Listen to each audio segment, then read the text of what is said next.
Oke, selamat datang di Deep Dive kita kali ini. Anda berbagi sumber yang menarik banget nih. Jurnal Akademi Naqsyabandi, Bil 3. Iya, ini terbitan Naqsyabandi Akademi Quran Sunnah Hadis. Kelihatannya isinya, wah cukup beragam ya. Misi kita kali ini kan mau coba bedah intinya. Dari soal etika jurnal sampai, ini yang bikin penasaran, hubungan tasawuf sama fisika kuantum. Gimana tuh ceritanya? Siap kita ulik? Siap dong. Jadi sumber ini memang unik ya, karena mencoba, menjembatani antara pengetahuan yang lahiriah, ilmu zahir, dengan pemahaman batin, sir batin. Oke. Nah, yang menarik, di awal itu mereka justru menegaskan dulu pentingnya standar akademis. Kayak peer review, terus etika keaslian dalam kajian tasawuf. Oh, jadi nggak langsung ngomongin spiritualnya ya? Betul, kayak semacam strategi gitu mungkin ya untuk memposisikan studi spiritual ini yang kan sering dianggap subjektif banget biar lebih diterima di ranah akademis modern yang ya terukur gitu. Masuk akal sih. Oke, terus kita bedah isinya nih ya. Bagian intinya itu membawa kita ke jantung tasawufnya langsung kan ya? Iya, betul. Dijelaskan kerangka perjalanan spiritual yang umumnya dikenal lah ya, ada 4 tahap progresif. 4 tahap. Dimulai dari syariat, hukum formalnya, terus masuk ke tarikat, nah ini jalannya, metode praktisnya. Oke, jalan spiritualnya, tujuannya? Tujuannya mencapai hakikat, atau pemahaman tentang realitas sejati, dan puncaknya itu ma'rifat, pengenalan ilahi secara langsung. Gitu kira-kira. Syariat, tarikat, hakikat, ma'rifat. Oke, konsep-konsep kuncinya juga dibahas kan? Kayak ihsan gitu. Persis. Dan konsep kunci kayak ihsan ini jadi pusaknya. Intinya kan kesadaran penuh akan kehadiran Tuhan ya dalam setiap tindakan kita. Jadi bukan cuma patuh aturan aja. Lebih ke kualitas kesadaran ya? Betul, kualitas kesadaran. Sama juga kayak mahabbah, cinta ilahi. Itu dianggap sebagai buah dari pengenalan atau makrifat tadi. Dan juga hasil dari amalan yang tekun di jalan tarikat itu. Nah, perjalanan spiritual ini kan ada banyak rasanya ya, tergantung jalurnya atau tarekat sufi yang diikuti. Jurnal ini bahas beberapa juga. Iya, dibahas beberapa tarekat yang muktabar, yang diakui, lengkap dengan silsilahnya. Silsilah itu mata rantai spiritualnya ya, yang nyambung sampai ke Nabi Muhammad SAW. Betul sekali. Misalnya tarekat Naqsyabandiyah, yang jadi fokus akademi penerbit jurnal ini kan, mereka dikenal dengan zikir khafi. Zikir dalam hati itu ya? Iya, zikir dalam hati. Dan silsilahnya unik lewat Abu Bakar As-Siddiq. Ini beda dengan katakanlah Qadiriyah yang didirikan Syekh Abdul Qadir Al-Jilani. Kalau Qadiriyah lebih ke... Qadiriyah mungkin lebih dikenal orang dengan konsep fana, peleburan diri dalam kesadaran ilahi. Atau Chishtiah yang terkenal toleran dan pakai sama, atau musik spiritual. Jadi metodenya bisa beda-beda ya, tapi tujuannya sama? Kurang lebih gitu. Tujuannya tetap pemurnian jiwa dan kedekatan ilahi, tapi tetap dalam bingkai syariat tentunya. Oke.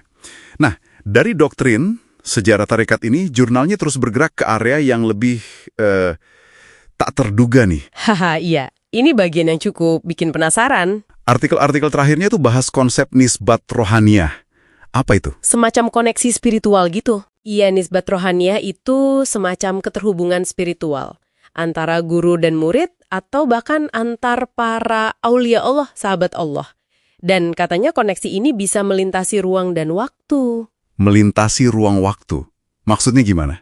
Ya, memungkinkan adanya aliran vibes, semacam limpahan spiritual atau berkah gitu, dari satu orang ke orang lain, meski terpisah jarak atau zaman.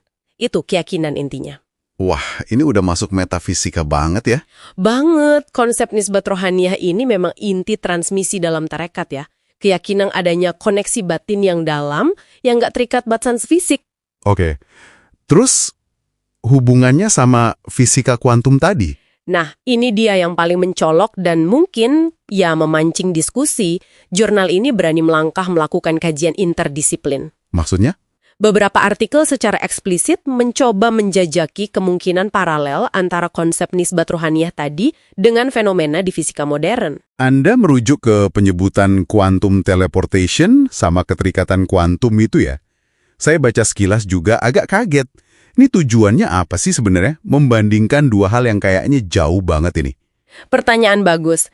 Dan penting dicatat nih, seperti ditekankan juga di jurnalnya, ini adalah kajian akademis interdisiplin, jadi lebih ke eksplorasi konseptual. Jadi bukan mau membuktikan tasawuf pakai sains gitu. Bukan itu tujuannya.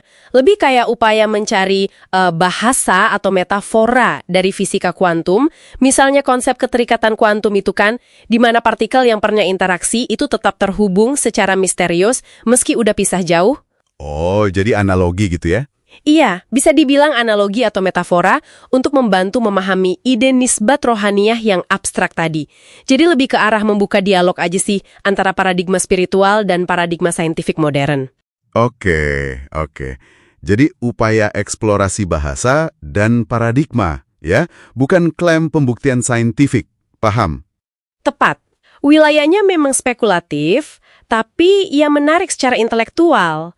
Menunjukkan juga keberanian jurnal ini buat dialog dengan diskursus modern, tapi tepat berpijak pada tradisinya. Sip. Jadi, kalau kita rangkum nih, deep dive singkat kita ke jurnal Akademi Nakhshi ini, apa nih intinya buat Anda, para pendengar? Ya, sumber ini nunjukin gimana tradisi spiritual kayak tasawuf itu nggak cuma hidup dalam praktek ya, tapi juga dikaji secara akademis. Dianalisis strukturnya tadi ya, syariat, tarekat, hakikat, ma'rifat itu. Betul, terus dibandingkan juga keragamannya lewat tarekat-tarekat. Dan bahkan, ya ini, dengan hati-hati disandingkan dengan ide-ide dari ujung tombak sains. Jadi kayak potret kekayaan intelektual dan spiritual sekaligus. Menarik. Iya, intinya sih jurnal ini menyajikan tasawuf sebagai jalan spiritual yang terstruktur, punya keragaman, kedalaman teologis, dan kini juga coba diartikulasikan dalam kerangka akademis gitu. Dan soal eksplorasi interdisiplin dengan fisika kuantum tadi? Nah, itu. Meski kita perlu lihat sebagai metafora atau analogi konseptual aja ya, tetap aja memantik percakapan yang menarik. Tentang apa sih hakikat realitas itu? Tentang keterhubungan di alam semesta ini gimana? Oke, sebagai penutup nih, mungkin ini bisa jadi bahan renungan buat Anda di rumah. Kalau gagasan kuno tentang keterhubungan spiritual yang katanya bisa melampaui ruang waktu, si nisbat rohaniyah tadi, ternyata nembus semacam gema konseptual, meskipun ya cuma metaforis aja, dalam penemuan fisika kuantum tentang keterikatan non-lokal, keterikatan antar partikel yang aneh itu. Iya. Nah, gimana ya? Kira-kira ini bisa menantang atau mungkin malah memperkaya cara kita memahami kesadaran? Atau keterhubungan fundamental di alam semesta ini? Mungkin melampaui sekat-sekat keyakinan pribadi atau disiplin ilmu yang selama ini kita pegang. Coba direnungkan.